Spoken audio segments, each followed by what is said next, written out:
As entranhas do golpe. O que aconteceu longe do público? Investigações revelam, depoimentos confirmam. Mito perseguido.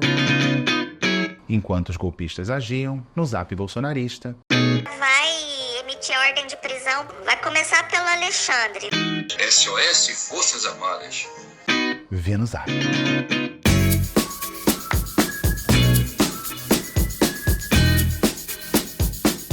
Coluna do Garrone de volta, tudo bem, gente? Vocês sabem que eu gosto de gravar aqui em casa porque eu consigo ter um foco total. Quando eu gravo na rua, é legal porque a gente mostra um pouco o movimento e tal, mas aqui é um foco total e eu vou precisar desse foco total hoje, tá bom? Porque hoje tem um mergulho no mundo do bolsonarismo, sim, mas tem um trabalho aqui que eu diria arqueológico. Eu entrei neste baú onde tem todos os vídeos do arquivo da Coluna do Garrone pra gente pensar um pouco.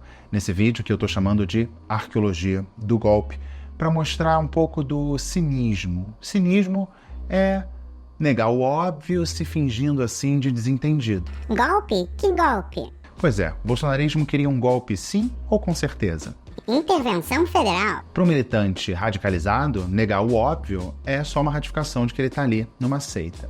Já para as lideranças bolsonaristas, negar o golpe é cinismo. E esse é o tema de hoje, meus deprimidinhos e minhas deprimidinhas. Tá especial. Hoje tem um Vê no Zap especial. Eu vou explicar, você vai entender por quê. Mas antes, se inscreve no canal, me segue nas redes sociais. Seja bem-vindo, seja bem-vinda. Essa é a Coluna do Garrone em casa. Gente, o que eu vou fazer hoje? Vou contar pra vocês o que eu tô chamando de arqueologia do golpe. A gente viveu aquele período em que a democracia brasileira estava à beira de um golpe. Provavelmente naquele momento, depois das eleições, até a posse de Lula e até o 8 de janeiro, você estava preocupado com o quê? Com as eleições, com o governo que estava começando, os ministros sendo anunciados, talvez com os campos bolsonaristas instalados ali nos QGs. Agora, as investigações estão revelando e os depoimentos estão convergindo. Houve claramente uma tentativa de golpe. Correto? Correto. O que eu vou fazer aqui? Eu vou falar desse elo entre os golpistas de palácios e de gabinetes e aqueles golpistas que acabaram ali no 8 de janeiro sendo executores do golpe.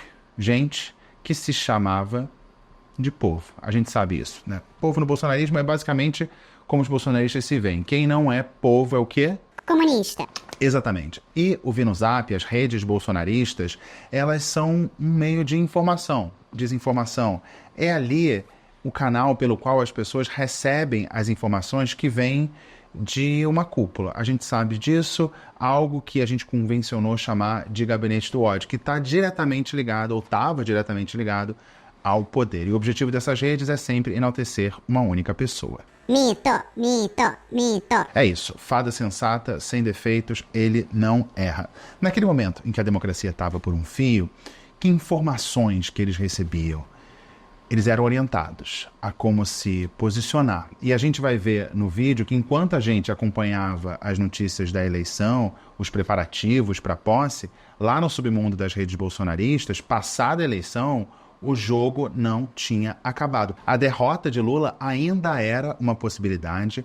Lula seria um presidente ilegítimo e ele deveria ser removido do poder com um golpe de Estado. Intervenção federal com Bolsonaro no poder.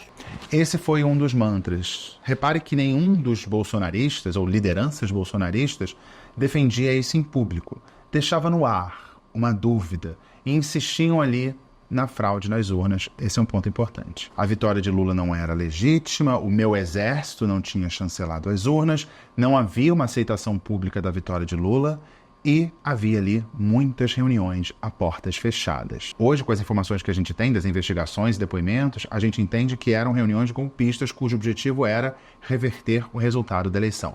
Nos grupos bolsonaristas no WhatsApp, obviamente, não se tinha ali informações sobre o que era discutido na reunião em si, porque qualquer informação que fosse de fato verdadeira, naturalmente vazaria para a imprensa e isso poderia ser checado de alguma forma. O que tinha ali era o que eu chamo de conspiração cabeluda, que mostrava ali uma tensão interna dentro do governo, com alas golpistas, alas bolsonaristas, menos golpistas, né? Tinha, assim, 50 tons de golpismo e o eterno atrito com as instituições.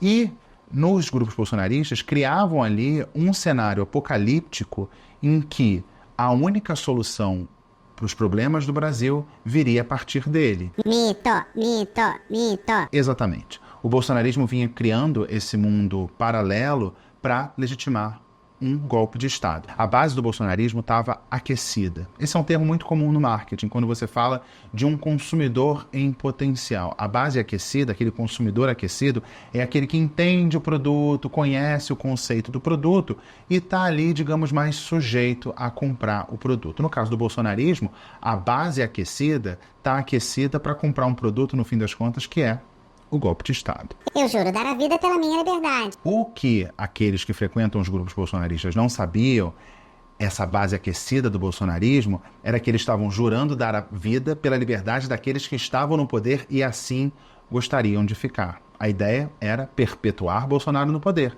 e assim ele continuaria livre. Agora, vivendo numa democracia, depois de tudo que ele fez, ele corre sério risco de não ter a sua liberdade. Então, o que eu vou fazer hoje é uma arqueologia, mergulhar no próprio VinoZap, no VinoZap do passado, fazer uma retrospectiva, para a gente entender que informações eram enviadas para os bolsonaristas, como eles viam o mundo. A ideia de que havia uma tentativa de golpe, a gente já podia deduzir, diante daquele silêncio todo e todo aquele mistério. E hoje, antes mesmo do fim das investigações, fica muito claro. Tem textos, áudios, vídeos, memes, documentos, depoimentos, todos convergindo para esse mesmo lugar, de que o Brasil esteve à beira de um golpe de Estado. Primeiro, se confirmou tudo isso na voz de Mauro Cid, que virou delator. Mauro Cid, que agora tentam pintar como um mero ajudante de ordem, e a gente entende que Mauro Cid tinha um poder ali de ideólogo. Ele conversava com Bolsonaro, estimulava Bolsonaro e servia ali de para-raio, digamos assim, de todos aqueles que tentavam acessar Bolsonaro. Primeiro foi Mauro Cid como delator, e agora, contribuindo e ratificando o que as investigações já mostram, temos a voz do ex-comandante do Exército e do ex-comandante da Aeronáutica. E também, gente, tem ele que é o arquétipo do senhor Dom Carlos da Testosterona, que é o general Heleno, que, quando era ministro do Gabinete de Segurança Institucional, quando foi divulgar o resultado do exame de Covid, foi lá e postou o próprio CPF. Ele é um pouquinho desleixadinho, assim, talvez seja essa queda da testosterona que afete outras áreas do entendimento, do intelecto do senhor, no caso da testosterona, também conhecido como General Heleno. E aí, o que houve? Descobriram um diário, saiu na Veja, vocês viram, né? O diário do Heleno, ele escreveu um diário golpista. Então, ele fez assim, ele produziu uma prova em papel, auditável, e agora a Polícia Federal está auditando. Ele fazia um diário, fico imaginando assim, como é que seria o diário de General Heleno? Querido diário, hoje participei de uma reunião golpista no Palácio do Planalto. Eu não queria deixar tão clara a ideia da defesa de um golpe de Estado. Preferi usar uma metáfora. Não muito rica, mas uma metáfora. Falei em virar a mesa. O presidente Bolsonaro interrompeu minha fala quando tentava sugerir que agentes da ABIN monitorassem candidatos da oposição durante a campanha eleitoral. Espero que amanhã, Bolsonaro, o grande mito imbrochável, ouça as minhas ideias. Salve a pátria, Forças Armadas, salvem o Brasil. Então, o general Heleno revelou sem querer seus intuitos golpistas, deixou tudo escrito ali, tudo auditável. Já o Cid, o comandante do Exército e o comandante da Aeronáutica fizeram, eu não diria de bom grado, mas espontaneamente. E claro, Cid, o comandante do Exército e o comandante da Aeronáutica são hoje traidores. Para ser traidor, um dia tem que ter sido bolsonarista. Eu acompanho os grupos bolsonaristas, vocês sabem, desde 2018, e eu venho compartilhando com vocês desde então, agora de forma mais sistemática e recorrente. Hoje, eu vou contar essa história do golpe de um jeito que talvez você não tenha visto. Eu vou mostrar os conteúdos que circulavam nos grupos nesses momentos que nós sabemos que havia a orquestração de um golpe de Estado na cúpula do governo brasileiro. E para contar melhor essa história, eu vou ter que voltar no tempo. É difícil dar um marco zero dessa história, muito porque golpismo e bolsonarismo estão sempre juntinhos. Teve aquela reunião, que a gente sabe, eu já falei em vídeos passados da reunião de julho, mas eu quero botar aqui um marco que eu acho interessante para a gente começar a contar essa história. 30 de outubro de 2022. É uma atitude gravíssima de tentativa de interferência no resultado da eleição. Eu estou aqui em frente ao aeroporto de São Paulo, daqui a pouco sigo para Brasília. O tempo é curto, daqui a 2 horas as urnas fecham aqui no Brasil. Me lembrando que essas operações acontecem em locais onde o presidente Lula da Silva, ex-presidente Lula da Silva, tem mais votos. O presidente Lula, agora chamamos de presidente Lula, presidente eleito Luiz Inácio Lula da Silva. E Bolsonaro, é esperado que fale ou não? Ana Sofia, eu estou aqui monitorando e não há qualquer informação de que o presidente Jair Bolsonaro vá falar. No dia seguinte, seguiu o silêncio e teve um ingrediente extra. Boa noite. Este silêncio de Bolsonaro indica que será uma transição problemática para Lula? Esse silêncio enigmático de Jair Bolsonaro é realmente um problema. Qual seria o motivo dessa demora toda? Os eleitores de Jair Bolsonaro, seus apoiantes, esperam algum tipo de orientação. Eu acompanho os grupos bolsonaristas nas redes sociais e esse é o tom. Eles estão aguardando algum tipo de orientação, mas pode haver outros motivos. Temos um problema muito grave acontecendo agora no Brasil. Segundo a reportagem da Folha de São Paulo, acontece em 25 estados, mais aqui no Distrito Federal. 300 bloqueios de estradas, caminhoneiros que não concordam com o resultado da eleição, ou seja, uma atitude abertamente golpista. Jair Bolsonaro tem poder, tem esse poder de parar o protesto. É só ele reconhecer a derrota. Então, silêncio de Bolsonaro, sem reconhecer a derrota, protesto comendo solto nas ruas e fechamento de estradas. Se ele reconhecesse a derrota, acabaria imediatamente as manifestações, porque o objetivo das manifestações era manter Bolsonaro no poder. Até que houve a primeira fala do presidente. Vamos ver o que vai falar o presidente derrotado Jair Bolsonaro, né? Neste palácio tão bonito, né? Um ícone da arquitetura moderna brasileira. O que será que essa janela tão bonita aí de Oscar Niemeyer vai ouvir do presidente Bolsonaro? Não. Muito obrigado. Ele reconhece a legitimidade do protesto. Os movimentos populares são fruto da indignação. Foram as palavras do sentimento de injustiça. Ele usou essa expressão. Junta-se também agora ao Jornal das 8 o jornalista Nelson Garron, comentador da TVI. Muito boa noite, Nelson. Quando ele fala que vai respeitar as cores verde e amarela da bandeira brasileira, é um sinal para os manifestantes continuarem a agir, pois esse é o símbolo que eles usam, a bandeira nacional, e também vestem a camisola da seleção brasileira, que virou um símbolo dos bolsonaristas. E aí começa o nosso mergulho no VenuZap. Se em público havia esse apoio às manifestações, pelo menos em tese, nos grupos bolsonaristas era muito mais que isso. Tinha convocação para os protestos. Tá na minha tela, tá na sua tela. Esse é o quadro VenuZap. Diferente, essa não é a tela do meu celular. Essa é a tela do meu computador. Eu separei aqui no arquivo. Fui fundo no arquivo, peguei um material. O brasileiro tem pouca memória, mas aqui eu guardo aqui na memória. Vocês vão ver que as imagens já estão um pouco desgastadas. Passou-se muito tempo, não é mesmo? 1 ano e pouco, é muito tempo. O brasileiro já esqueceu. E essas imagens aqui vão ajudar. Bolsonaro, em público, dava um apoio tácito às manifestações, inclusive o fechamento das estradas. Nos grupos bolsonaristas era mais do que isso. Era convocação para os protestos golpistas. Vamos lá, direto pro fundo do baú do VenuZap? Não usar camiseta escrito Bolsonaro, nem com o número 22. Vá com as cores da bandeira e a blusa do Brasil, como se isso não fosse bolsonarismo, né? Leve bandeiras à vontade, não grite Bolsonaro nem mito. Essa é uma resistência civil e não uma eleição. Isso é para realmente ajudar Bolsonaro. Repasse. Aí diz aqui, oficiais do Exército estão dizendo que a população não pode ficar colocando músicas que se referem ao presidente. Tem que colocar o hino nacional da bandeira do Exército Brasileiro, senão poderão ter a interpretação que estão defendendo Bolsonaro e não a pátria. Não vincular o nome de Bolsonaro. Fomos às ruas por dezenas de vezes aos milhões. Agora, para salvar a pátria de verdade de um narcoditador, nós não vamos aos milhões. Então vocês viram ali uma preocupação naquele momento de não vincular o nome de Bolsonaro às manifestações.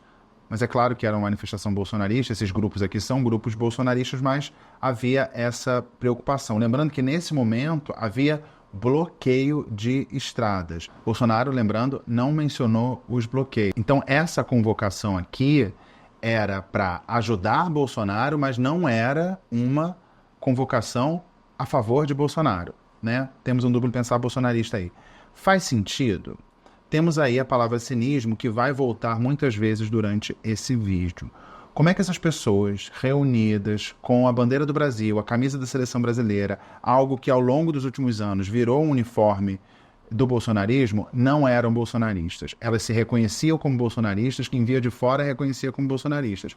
Mas aí tinha uma leve pseudo-preocupação em disfarçar. Não era um movimento pró-Bolsonaro, era um movimento pelo Brasil.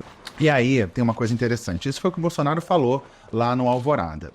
Não condenou os protestos.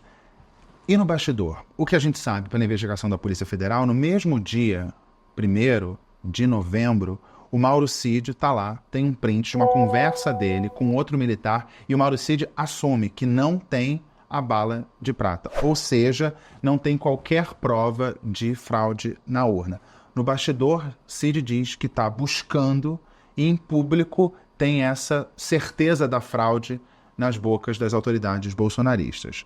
No bastidor, a consciência de que a fraude não existe. Em público, a suspeita sobre as urnas. Bolsonaro não tinha e ainda não tem prova das fraudes nas urnas. E Cid sabia disso, segundo suas próprias mensagens.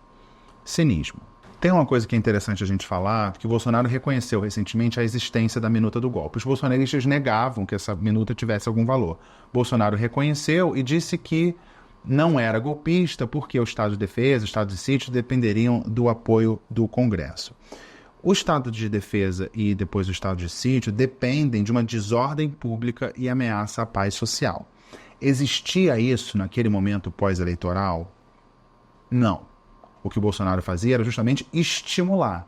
Ele planejava o golpe de um lado, tinha o lado pseudo-jurídico, tinha as maquinações militares, tinha a tentativa de convencimento ali da cúpula do Exército e tinha o lado de estimular as pessoas para irem às ruas. Então, essa, digamos, anomia que ele vendia era, na verdade, o que ele provocava, sugeria e estimulava os seus apoiadores a realizar. Tudo para reverter o resultado da eleição. E circulava essa ideia nos grupos bolsonaristas na época de que o apocalipse era iminente, dando a ideia, inclusive, de que havia uma guerra civil para acontecer e haveria, inclusive, uma intervenção estrangeira para provar essa fraude. Lembrando que até esse momento o Bolsonaro ainda não tinha condenado o bloqueio de estradas. Enquanto Mauro Cid, a gente lembra, nas mensagens, dizia que não tinha qualquer prova de fraude na urna, os bolsonaristas nos grupos falavam em guerra civil.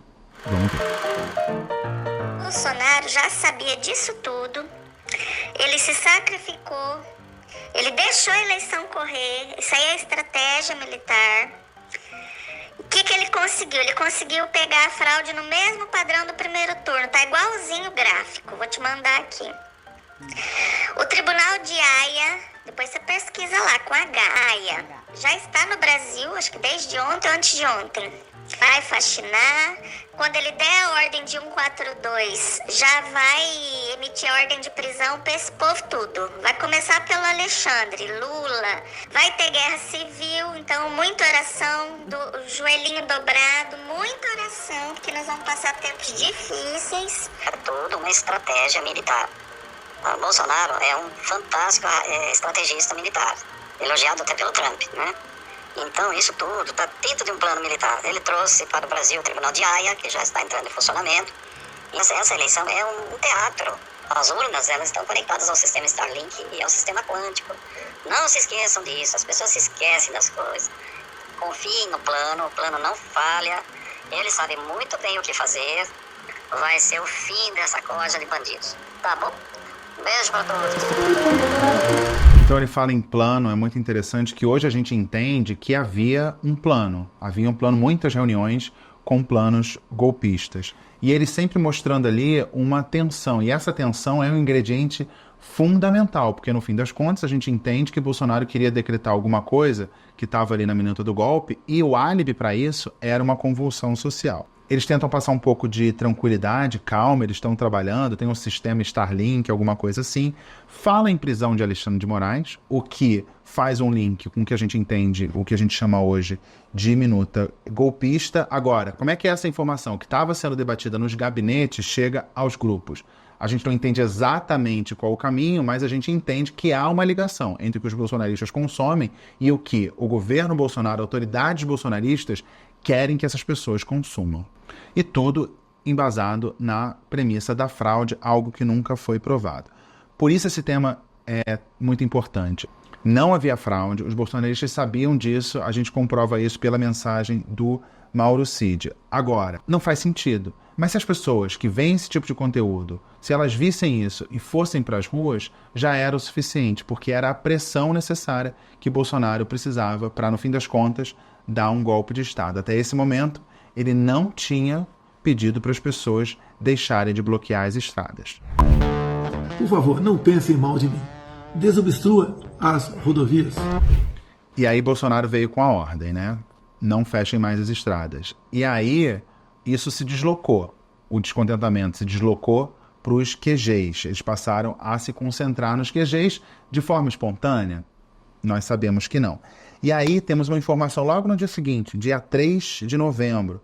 Tem um áudio, mais uma vez, Mauro Cid troca ali informações com um militar e no áudio Mauro Cid diz que chega muita coisa para o Bolsonaro, muitos indícios ali de uma suposta fraude, mas estava difícil encontrar algo com substância contra as urnas. Isso no momento em que Bolsonaro tinha acabado de falar para as pessoas desobstruírem as estradas. Não falava, agora a gente entende que no bastidor tinha muita maquinação golpista.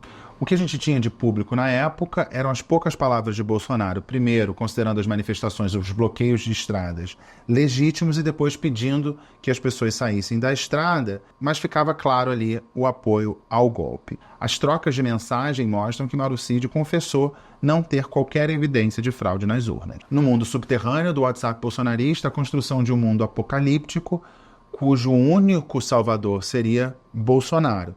Pessoas convocadas para manifestações que ganharam um novo endereço. Os QGs do Exército, principalmente no Rio, São Paulo e Brasília. E nos grupos bolsonaristas no WhatsApp, tinham algumas discussões ali que seriam algo quase como um debate sobre a minuta do golpe. Faz sentido, não faz sentido? Eram os textos com um olhar assim pseudo-jurídicos sobre os caminhos que os bolsonaristas tinham ali, naquele mês de novembro. Intervenção militar. Segundo eles, os militares a pedido do povo, porque assim, povo pede, o que é povo? Povo é gente que veste verde e amarelo e vai pra rua. Então, os militares a pedido do povo tomam as ruas. O Congresso Nacional e o Supremo Tribunal são desfeitos. Desfaz. O presidente da República permanece mais 3 meses no poder. Agora, alguém que fechou o Congresso, fechou o Supremo, vai cumprir prazo de 3 meses, né? Não faz sentido nenhum, né? Não faz sentido nenhum. E depois de 3 meses é convocada uma nova eleição, em que o presidente fica proibido de concorrer. E intervenção federal, que é outra coisa. Intervenção federal, os militares tomam as ruas a pedido do povo do mesmo jeito, o Congresso e o Supremo são desfeitos. Mas aí o presidente permanece no poder sem a necessidade de uma nova eleição até o término do seu mandato, tá bom? E aí será instaurado um tribunal militar com poderes acima do Supremo Tribunal Federal, que poderá destituir os ministros. É muito óbvio que não faz sentido, mas passa a ideia de que existia uma maneira de reverter a eleição de algum modo, usando algum artifício jurídico. O áudio da Guerra Civil já falava em prisão dos ministros, aqui fala em destituição dos ministros. Não é exatamente uma minuta do golpe, porque isso aí é um meme, né? Está circulando nos grupos, em que eles fazem ali, eles traçam várias possibilidades, intervenção federal, intervenção militar, artigo 142. Enquanto isso, tinha o Mauro Cid agindo em outra frente. Segundo as investigações, trocas de mensagem de Mauro Cid do dia 14 de novembro. Ele fala ali com outro militar que pede R$100 mil para levar militares para Brasília. Ainda não está claro como esse dinheiro seria pago, de onde viria esse dinheiro, isso não está claro, mas tem mensagem ali de Mauro Cid, que é o braço, digamos assim, logístico dos executores militares do golpe. Dia 18 de novembro, Bolsonaro calado. Qualquer palavra que saísse de alguém que teve contato com ele já era uma grande coisa e rendia várias interpretações. E aí veio Braga Neto a público, ex-ministro da Defesa e, naquele momento, ex-candidato a vice-presidente derrotado nas eleições de 2022. Ele veio a público com uma mensagem ambígua, mas nem tão ambígua assim. Um prazer, general. O presidente está bem. Não vou falar com a imprensa, não. Tá preocupado. O presidente está bem, está recebendo gente, não tem problema nenhum. Tá? Vocês não percam a fé. Não, tá bom. Lá na frente, comando militar Nordeste. Falar para vocês agora. Estamos na frente do comando militar Nordeste com o general Richard. Tá na chuva, tá no sol. Eu sei. Não, vamos. Não só fica. Tem que dar um tempo, tá bom? Então ele fala para as pessoas não perderem a esperança, não percam a fé, né? Ele estava reunido ali em atos golpistas e ele acha que isso é uma questão de fé. Porque Deus, aí tem que dizer para vocês, Deus está do lado de Bolsonaro. Deus não ajudou a achar fraude na urna, mas Deus, ele, em 2018, ele era a favor da urna, aí Bolsonaro foi eleito. Em 2022, ele não queria mais urna e queria que Bolsonaro entrasse por meio de golpe de Estado. Esse foi tema do vídeo passado, vídeo em que eu mostro a minha cobertura da manifestação bolsonarista na Paulista. Assista. Então ele fala, não perca a esperança, não percam a fé. Então ele dá um ar divino, um ar cristão para aquilo que a gente entende, com todas as informações que a gente tem hoje, como uma orquestração de um golpe de Estado. Deus, golpe de Estado, a palavra cinismo vem à cabeça de novo. Dia 23 de novembro teve o golpismo pelo caminho jurídico ali, né? A gente lembra a tentativa do PL de anular a votação do segundo turno, só do segundo turno. Do primeiro não, quando o PL tinha conquistado a maior bancada na Câmara, não, esse valia. No segundo turno. No dia 23, o ministro Alexandre de Moraes multou o PL por litigância de má-fé. No dia 28, uma informação importante, essa parte operacional, logística do golpe, tinha mensagem ali com Mauro Cid, com outros militares, combinando a realização de reuniões de assessores de generais com formação nas forças especiais, ali na Asa Sul, se eu não me engano. Os depoimentos, e aí eu destaco o depoimento do ex-comandante do Exército, Gomes Freire Gomes, eu nunca sei qual é a ordem, confirmam essas reuniões do golpe. Tem uma troca de mensagens aqui do Mauro Cid com o então comandante do Exército, em que eles tratam da minuta do golpe.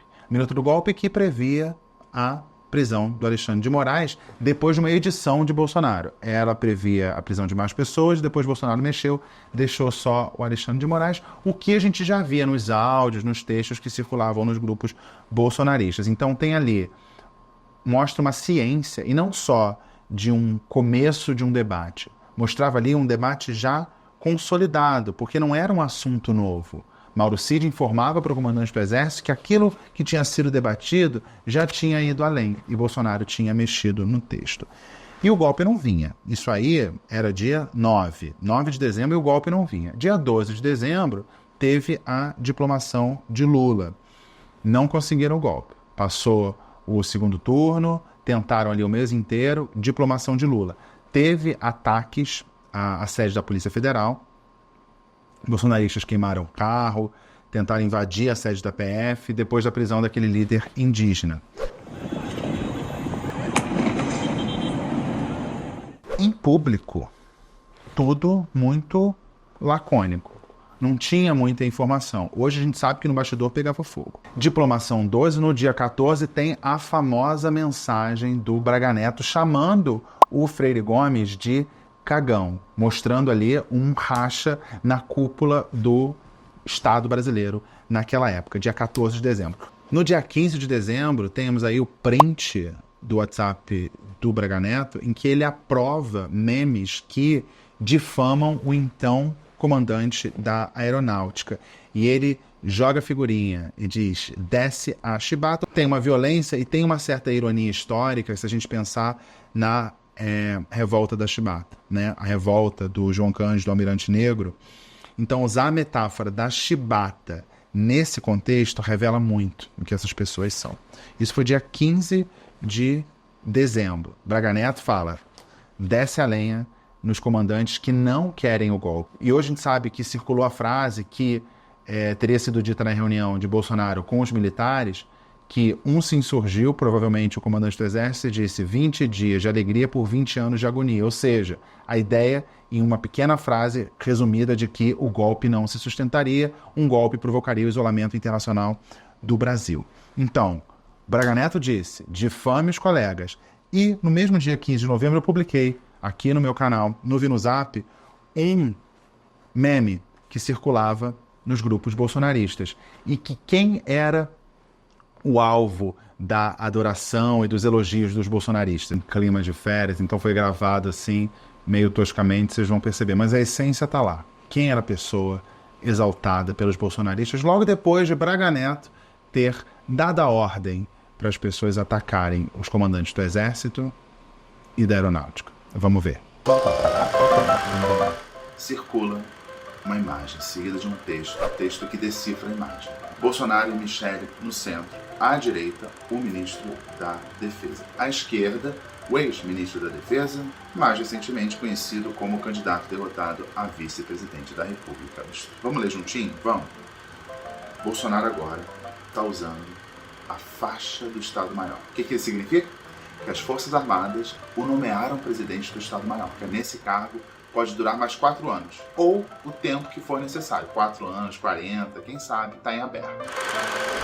Faz sentido o ministro da Defesa dar mais 4 anos de mandato para o presidente?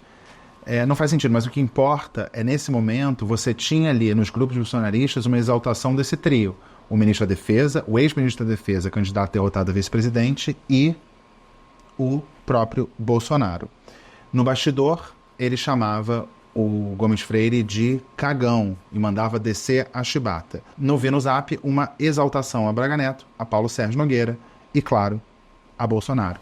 Todos, claro, golpistas. E no dia 15 de dezembro, esse dia foi bastante cheio, né? No mesmo dia 15 de dezembro, no bastidor, a gente tem as imagens também, Mauro Cid recebendo informações sobre os passos de Alexandre de Moraes, né? A gente lembra, a prisão de Alexandre de Moraes aparece na minuta do golpe, aparece nos áudios e textos bolsonaristas e aparece nas mensagens privadas de Mauro Cid. Dia 19 de dezembro, aparece ele, quem?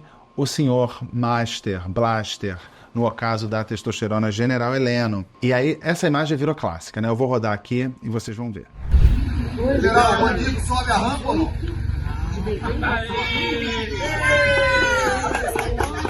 Eu te amo! Alguém pergunta, ladrão sobe a rampa? Heleno diz que não, os bolsonaristas comemoram e um deles diz, eu te amo. Ou seja, ainda não se deu por derrotado. Dia 19 de dezembro. Perguntaram a mesma coisa para o general Heleno na CPI da Câmara Distrital do Distrito Federal. O que ele queria dizer? Ele falou, não ouvi direito, né? Não é mesmo, né? Não ouvi. Naquele contexto, de 19 de dezembro, ele estava entrando para uma reunião, perguntam para ele, ladrão sobe a rampa? De novo, aquela palavrinha que está vindo toda hora.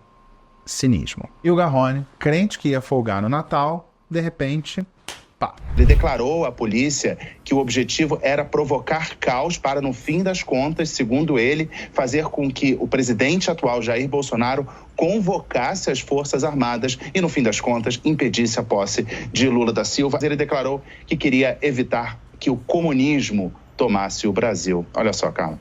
Então um homem diz, agir em nome de Bolsonaro, um atentado na véspera de Natal. O que Bolsonaro faz? Fala, olha, não tem nada a ver com isso, que isso? Que isso? Uma pessoa usando meu nome para cometer um atentado? Não, ele não faz nada disso. No mesmo dia 24 de dezembro, ele não faz a tradicional mensagem de Natal. No dia 25, ele no Alvorada chama uma apoiadora que vai até o Alvorada e sai de lá com uma mensagem do presidente. Como ele estava recluso, qualquer informação que saísse era uma informação relevante. De novo, Lula diplomado, há uma semana da posse, qual a mensagem que Bolsonaro manda para os seus apoiadores? Tem um novo governo aí? Eu perdi? Não. O cenário desse vídeo é o Palácio do Alvorada, dia 25 de dezembro de 2022. 2022, a mãe que entrou na casa do presidente. Podem falar. Assim, gente, nós somos o Supremo Maior. Então é hora de o povo se levantar, o Brasil inteiro, e ir para as ruas. Sai da tua casa. Gente, tem 6 dias para nós colocar o Brasil no lugar, mas o povo tem que ir pra rua. Acorda, Brasil! Tem algum sinal de mudança lá dentro? Não, mesma coisa.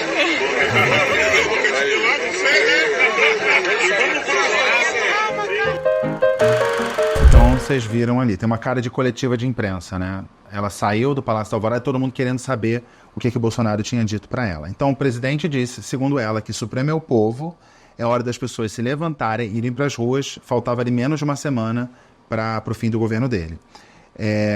E tinham 6 dias para colocar o Brasil no lugar, que eram 6 dias para o dia 31. Algum sinal de mudança? Alguém pergunta para ela, e ela fala não. Ou seja, sinal de mudança seria alguma movimentação que faz a gente deduzir que ele vai se mudar, que ele vai sair do Palácio da Alvorada, residência oficial do presidente da República, e ela diz não, tudo igual.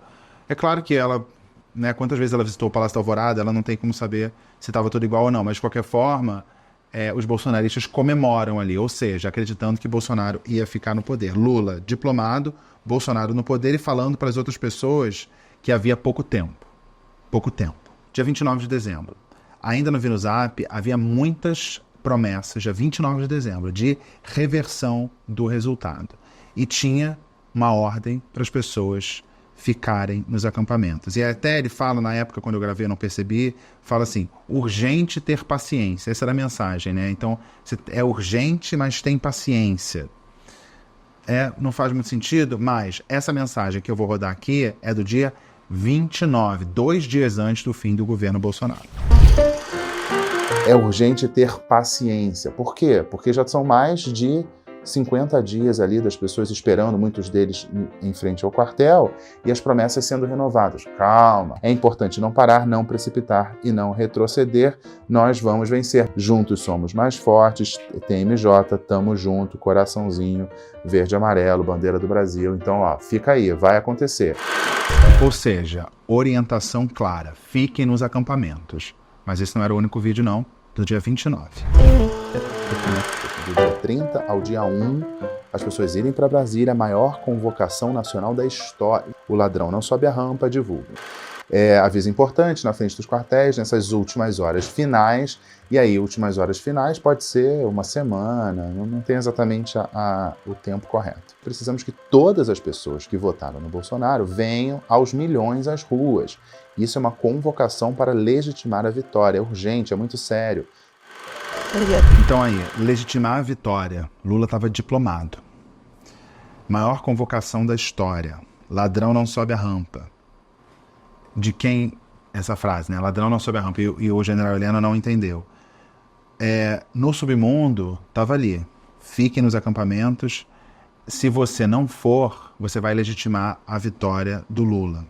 Os governos dos militares, obviamente, não diziam que estavam por trás desse incentivo todo. Hoje a gente sabe que havia muitas reuniões golpistas acontecendo. Enquanto isso, nos grupos bolsonaristas, às vésperas da posse, esse incentivo. E a gente sabe, por depoimentos de generais, não é qualquer pessoa, depoimentos de generais, esse dia 29 é um dia importante. As apurações que a gente tem, que a gente vê na imprensa, é de que o general Freire Gomes põe a digital do Bolsonaro nos acampamentos. Uma ordem de Bolsonaro para que os acampamentos não fossem desmobilizados. Então tem essa ordem e nos grupos bolsonaristas um incentivo para que fique. De novo, o Bolsonaro agindo em 2 frentes, alimentando o golpismo institucionalmente e nas redes sociais as pessoas sendo incentivadas a ocupar ainda mais os acampamentos golpistas. E nesse mesmo dia à noite, dia 29 de dezembro de 22, a gente já conseguia antecipar quais eram os planos de Bolsonaro. Já se sabe, publicado no Diário Oficial, que há uma sargento que foi destacada para ir para os Estados Unidos. Ela iria hoje e ficaria até amanhã para preparar ali uma viagem de cunho familiar do presidente. Mas não há uma confirmação oficial de que Bolsonaro vai mesmo para os Estados Unidos. Enquanto Bolsonaro antecipava a sua fuga para a Flórida, havia mais conspirações ali no VinoZap. A diplomação do Lula não seria válida. Obviamente nada do que está ali aconteceu, mas passa essa ideia de que alguma coisa ia acontecer e Lula não tomaria posse. Olha só. Como não tivemos o Natal dos Sonhos, que seria já com a intervenção militar, golpe de Estado, vamos ter o Réveillon dos Sonhos, porque Xandão só tem até dia 30 para publicar no Diário Oficial da União a diplomação do Lula. No máximo, falta uma semana. Xandão, Barroso, Fachin, Lula, Pacheco e mais uma centena de traidores da pátria vão começar 2023 na prisão. O Superior Tribunal Militar quieto, aguardando a publicação no Diário Oficial.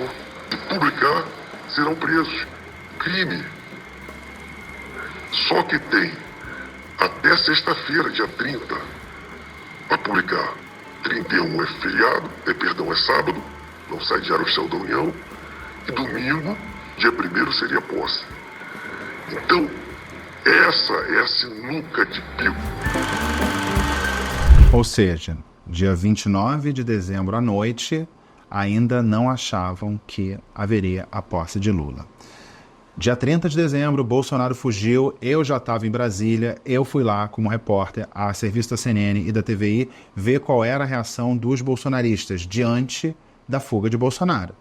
Claro, protestos pacíficos, famílias me esperavam.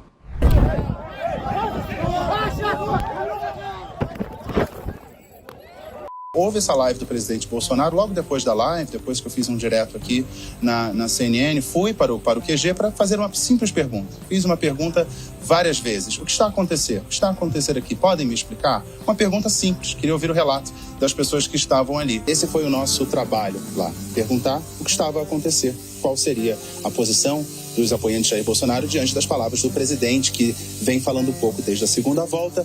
Não conseguimos nem gravar 10, 15 segundos de entrevista, começamos a ser insultados e agredidos. Pois é, esse era o clima, né? Um clima tranquilo, velhinhos, crianças, né? Na posse, segurança reforçada e tranquilidade. As pessoas estão realmente muito empolgadas. Não é à toa. É o terceiro governo de Lula da Silva. Depois de ficar 580 dias preso, Lula da Silva consagrado por seus eleitores, pelos seus apoiantes, nesse dia 1 de janeiro. Hoje começa o governo Lula 3. E Jair Bolsonaro, que está na Flórida, é ex-presidente do Brasil.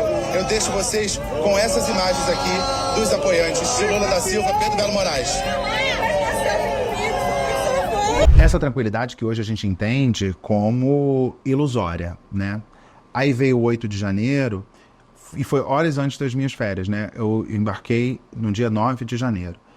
E naquele 8 de janeiro eu entrei ao vivo e compartilhei na televisão o que eu estava vendo ali nos grupos bolsonaristas. Você sabe tudo o que aconteceu no 8 de janeiro, você já acompanha essa história. Agora, o que estava rolando nos grupos bolsonaristas enquanto a gente estava tentando entender o que acontecia lá em Brasília, olha só.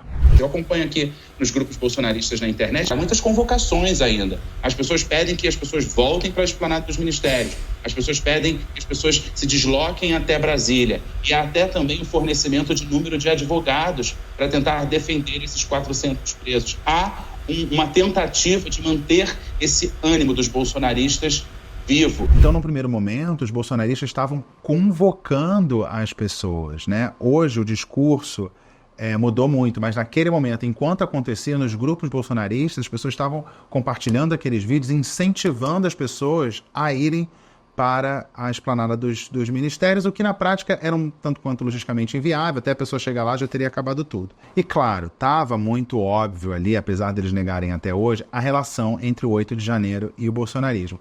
E no calor do momento, eu tentei organizar essas ideias ali, naquela noite de 8 de janeiro. Olha o que eu disse. Só que agora o que aconteceu? Bolsonaro deixou uma espécie de miasma, assim, difícil essa palavra, um miasma podre mesmo, e os seus seguidores vão atrás. E não precisa mais de Jair Bolsonaro, porque ele já deixou todo o roteiro, todo o discurso de ódio e todas as orientações sobre os ataques às instituições. Ele nem precisa mais estar presente. Agora, ele lavou suas mãos, mas o seu miasma podre já ficou por aqui. Então era isso, o Bolsonaro não precisava estar na capital federal como estava o Trump. Já estava muito claro. As pessoas chegaram lá e as pessoas gritavam: Forças Armadas, salvem o Brasil, o Supremo é o povo. As palavras já estavam prontas, os slogans estavam prontos. As pessoas chegavam lá e igualmente odiavam o ministro Alexandre de Moraes. Odiavam a Rosa Weber, gente. Como uma pessoa é capaz de odiar a Rosa Weber? Eles já chegavam lá com a mesma gramática, com os mesmos ódios, com os mesmos alvos. No dia 9 de janeiro, eu fiz essa entrada ao vivo do aeroporto e dei a versão bolsonarista que já circulava naquele dia seguinte dos atos golpistas de 8 de janeiro. Versão que até hoje eles defendem. Os bolsonaristas dizem agora, e eu acompanho os grupos bolsonaristas, que isso foi de propósito. Abriram caminho para que os bolsonaristas caíssem numa espécie de armadilha e agora fossem punidos. Esse é o discurso que circula nos grupos bolsonaristas. Outro discurso é de que esses que destruíram não eram bolsonaristas, mas sim infiltrados petistas dentro desse grupo. Essa é a versão que corre nos grupos bolsonaristas. É bom compartilhar aqui todas as visões de mundo, inclusive aquelas visões de mundo do mundo paralelo, João. E aí eu já estava de férias, já estava em Portugal, e em vez de falar do link, eu falei do estúdio. E os bolsonaristas, como eu sempre digo, usam sempre a camisola da seleção brasileira, uma bandeira amarrada ao pescoço e um telemóvel na mão. Para não podiam estar mais identificados, além do anormal e não número havia de jogo da seleção nesse dia. E não havia jogo. E nos vídeos de telemóvel eles diziam, estamos a caminho de Brasília, estamos a caminho de Brasília, e não era para fazer uma festa, era para o povo, que eu sempre digo, o povo para eles é quem apoia a extrema-direita, estava a caminho de Brasília para tomar o poder, porque não reconhecem Lula da Silva como representante eleito legitimamente. Aproveitámos a presença cá em Portugal do Nelson Garrone, correspondente da CNN no Brasil, para estar connosco aqui hoje. Bom dia, bem-vindo. Bom dia, Sara. Que ilações é que podemos tirar do que aconteceu no Brasil com este verdadeiro assalto à democracia? Nossa, os brasileiros ainda estão tentando entender o que acontece. Eu vou trazer para você uma notícia, que é a notícia que está sacudindo o Brasil hoje. Foi descoberto na casa do ex-ministro da Justiça, de Jair Bolsonaro, o que está sendo chamado de minuta do golpe. Então vocês viram, logo depois do 8 de janeiro, já tinha essa expressão, minuta do golpe. Eu fiz ali uma espécie de timeline desde o segundo turno até o 8 de janeiro, e tá tudo ali, a gente vê de várias maneiras como está tudo muito encadeado, né? As coisas se encaixam, o que era dito em público, o que era maquinado no bastidor, que está sendo revelado pelas investigações e depoimentos, e o que os bolsonaristas consumiam nos seus grupos de desinformação. Já ali, essa minha fala foi no dia 10 de janeiro, a gente já tinha essa expressão, minuta do golpe. Não aguento mais essa minuta. Mais de um ano depois da gente ouvir pela primeira vez a palavra minuta do golpe, a expressão está repetida, mas de lá para cá a gente já acrescentou muita informação. Essa minuta ficou mais complexa. Ela ganhou edição, ganhou prisão de um, de outro, depois foi reduzida, ela foi escrita, ela foi lida, ela foi aprovada, ela foi editada. Primeiro teve a negação da minuta. Depois, Bolsonaro, no ato na Paulista, admitiu a existência da minuta. Importante dizer, o que estava acontecendo no Brasil? Um presidente eleito se preparando para assumir o poder. Só. A ideia de que havia algum tumulto, alguma convulsão social, era algo alimentado exclusivamente pelo bolsonarismo. Esse seria ali o álibi necessário para ele executar o conteúdo da minuta, o estado de sítio ou o estado de defesa. Era um ato autoritário, golpista, contra a eleição, porque não tinha problema nenhum. O que eles queriam? Intervenção federal com Bolsonaro no poder. Em português clássico, claro, golpe de Estado. Então, eu repito, toda essa agitação vinha do campo bolsonarista. O álibi era a fraude nas urnas e eles estavam nos bastidores, a gente sabe hoje, procurando de qualquer jeito ali uma fraude de alguma maneira que conseguisse comprovar o que eles diziam em público. Eles mesmos não tinham essa certeza. Pelo contrário, eles tinham a certeza de que não havia fraude nas urnas. Então, sistematizando, a gente tinha várias frentes desse golpe. A militar, tentando todo jeito ali provar a fraude nas urnas. Mauro Cid recebendo ali 1 milhão de mensagens tentando provar alguma fraude. Tinha todo o preparativo do golpe, os kits pretos, a reunião, os 100 mil reais e tudo mais, as reuniões com o comando das Forças Armadas. Tinha esse lado jurídico, né? A minuta do golpe escrita, a gente entende, pelo Felipe Martins, para dar ali um verniz jurídico. O diário do caso da testosterona, General Heleno, com jeitos ali de usar a AGU para legitimar um desrespeito a uma decisão do Supremo. Então ali, verniz jurídico, o grande jurista, general Heleno, no caso da testosterona, e nas redes a ideia de dizer que a fraude era óbvia e insuflar as pessoas a irem às ruas e depois, primeiro para as ruas, fechar as ruas, depois para os campos bolsonaristas e depois, eventualmente, tomar o poder. O caos se instalaria e ajudaria a convencer os militares de que um golpe de Estado era necessário. É mais difícil configurar essa causa e efeito, já que Bolsonaro estava fora do poder, não tem ali documentos oficiais. O que a gente pode dizer é que o software já estava instalado, o que eu chamei lá na CNN, no calor do momento, de miasma do bolsonarismo.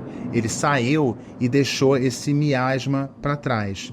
Tinha as Forças Armadas ali, que podia não ser golpista stricto sensu, porque não aderiu ao golpe completamente, mas era bolsonarista. Será que diante de uma confusão, uma anomia ali na Praça dos Três Poderes, na sede dos Três Poderes, os militares poderiam ser convencidos a tomar o poder? Essa parecia ser a aposta de Jair Bolsonaro. E eu vou mostrar aqui um último corte do Ouvindo Zap, que eu acho interessante, porque a gente viu ali a ordem do Braga Neto para difamar colegas generais. Isso meio que ficou, isso é uma coisa que ficou como esse miasma do bolsonarismo. Atacar os generais que não são golpistas é uma espécie de hobby dos bolsonaristas. Eu vou rodar esse vídeo aqui, que é algo que traduz em forma de vídeo aquela orientação que a gente viu dada pelo Braga Neto, de descer a chibata. Vamos lá. E aí, como é que você faz para manchar a imagem dos generais? Tem um vídeo aqui que eu não vou rodar, que você está vendo aqui encaminhado com frequência, é um vídeo que está rodando, que é a imagem de homens, muitos deles idosos, fazendo sexo. E quando eu digo fazendo sexo, não são imagens que sugerem que homens idosos estão fazendo sexo. Mostram homens idosos fazendo sexo. Postaram as fotos de generais, um brigadeiro e até um coronel da PM que traíram Bolsonaro fazendo sexo uns com os outros no clube militar. São umas bichonas, kkkk. Então, como eles são traidores, como é que você ataca a honra deles? Você chama de homossexual. Mais um vídeo aqui em que faz um perfil desses generais que traíram Jair Messias. O presidente Jair Messias Bolsonaro sofreu uma das maiores traições de seus generais, jamais vista na história da nova república. Aqui neste vídeo vou contar a história resumida, relatada por pessoas próximas ao presidente. Bolsonaro teve apoio maciço dos militares durante a sua campanha. Porém, o que poucos sabem é que este apoio não inclui generais. Bolsonaro tentou por 5 vezes tocar o artigo 142 para a garantia da lei e da ordem. Porém, não encontrou guarida os generais. Inclusive ameaçavam prender o presidente caso insistisse. E enquanto isso, o povo bradava em frente aos quartéis. SOS e Forças Armadas, acreditando que ali seria o porto seguro e que, no fim, os militares mostrariam quem manda no país. Fingiram estar do lado do Brasil. Não sei se vocês perceberam, a última imagem que aparece nesse vídeo é justamente do general Gomes Freire. Agora pergunta, o quanto Bolsonaro mandava naqueles fanatizados do 8 de janeiro? As provas nesse sentido vão ser fundamentais para provar essa violência do golpe de Estado. A grave ameaça a gente já via nas reuniões golpistas, né? Você tem ali toda a cúpula das Forças Armadas, né? Funcionários públicos armados orquestrando a reversão do Estado Democrático de Direito, né? Uma grave ameaça. Vai ser mais difícil configurar essa conexão do Bolsonaro depois que ele saiu do governo, justamente porque faltam ali os ritos de Estado, né, que o Bolsonaro como presidente poderia tocar. Mas parece que as investigações nesse momento estão mais centradas nesse período aí que Bolsonaro era presidente. Vamos ver como é que as investigações vão apurar o que aconteceu, o que vai ser descoberto nesse período, principalmente aí do dia 1º até o 8 de janeiro. A investigação vai avançando e a gente vai percebendo ali essas entranhas do golpe. A gente vê as maquinações, os desejos, as vontades, as articulações, as masculinidades frágeis, os esfíncteres cerrados, as mentiras, as lágrimas. Vai tudo ficando muito claro. A democracia brasileira esteve por um fio. Espero que tenha ficado razoavelmente claro esse entrelaçamento que eu fiz do que era público na época, do que a gente vem descobrindo e está se tornando público por causa das investigações e dos depoimentos, e o que circulava nos grupos bolsonaristas, o que os bolsonaristas consumiam na época. Então, lembra, com Garrone, meus deprimidinhos e minhas deprimidinhas, quando alguém vier com essa coisa de... Não aguento mais essa minuta. Ou algo tipo assim. Não conseguem provar nada. Mito. Ou o mais clássico. É perseguição. Mas você já sabe, a história é a mesma. Ela parece repetida, mas não é. É que a gente vai descobrindo aos poucos os detalhes picantes, obscenos, autoritários, sórdidos, golpistas dessas pessoas que estavam no poder e queriam se perpetuar no poder. Não é repetição, é que a vida não é filme. Você não entendeu. Não é mesmo? Um beijo para os Paralamas. A história não vem pronta, ela vem num botão shuffle e cabe aos investigadores e também aos jornalistas tentar montar esse quebra-cabeça. O Vinuzap traz essa camada extra, digamos, da história recente do Brasil. Mostra o que as lideranças bolsonaristas querem que os seus seguidores, os seguidores dessa seita, saibam. Como eles devem pensar, como eles devem agir, quando eles devem ir para a rua, fechar estradas, montar acampamentos, invadir prédios públicos ou ir à Avenida Paulista defender Jair Bolsonaro de basicamente tudo que eu mostrei nesse vídeo. A história é complexa, eu não dou conta de entender tudo, mas eu vou contar para vocês, encaminhando para o fim, que pode até ser divertido. Cala a boca, petista. Eu vou contar, eu nem vou discutir, eu vou contar o que pode ser divertido. Você vê essas autoridades que já foram poderosas, são autoritárias, são golpistas, tendo que se explicar, tendo que contorcer a realidade, mentir descaradamente. E tudo isso sem ruborizar. A gente viu esses senhores, no caso da testosterona, se xingando, brigando, se insultando e agora se borrando de medo de serem presos e tentando ali ostentar uma dignidade que eles não têm. Então a gente volta àquela palavra que eu falei lá no início e que foi aparecendo ao longo desse vídeo. Cinismo. Até onde vai o cinismo dos ditos patriotas? Afinal, eles falam em nome de quem? Da pátria? Cinismo. Da família? Cinismo. Do combate à corrupção? Cinismo. Em nome de Deus? Como é que fala mesmo? É descaramento, é disfarçatez, aquela coisa sonsa, é cara de papo. Cinismo. A investigação ainda está em curso, mas dizer que Bolsonaro não queria um golpe de Estado, inevitavelmente vem aquela palavrinha à cabeça. Cinismo. Então, o que vocês acharam desse Vinuzap arqueológico? Mostrei aqui os arquivos no fundo do baú do Vinuzap. Espero que vocês tenham gostado. Foi um pouco mais sério, porque esse assunto não tá dando para brincar muito, né? Então, aqui queria pedir sugestão, que eu estou pensando em fazer um vídeo aqui, talvez vocês possam ajudar. A pergunta para vocês sabem de algum caso, ou viveram algum caso, em que a posição política de duas pessoas atrapalhou uma relação amorosa? Eu quero que vocês me contem assim, textão, tá? Me conta o caso, eu quero ver os casos, talvez eu transforme isso em vídeo, quiçá eu possa fazer uma entrevista com as pessoas que mandarem essas mensagens. Estou pensando em fazer um vídeo desse. Por favor, me ajudem. Coluna Garrone fica por aqui. Espero que vocês tenham gostado desse vídeo, nesse jeito diferentinho. E a gente se vê na semana que vem. Tá bom? Tchau.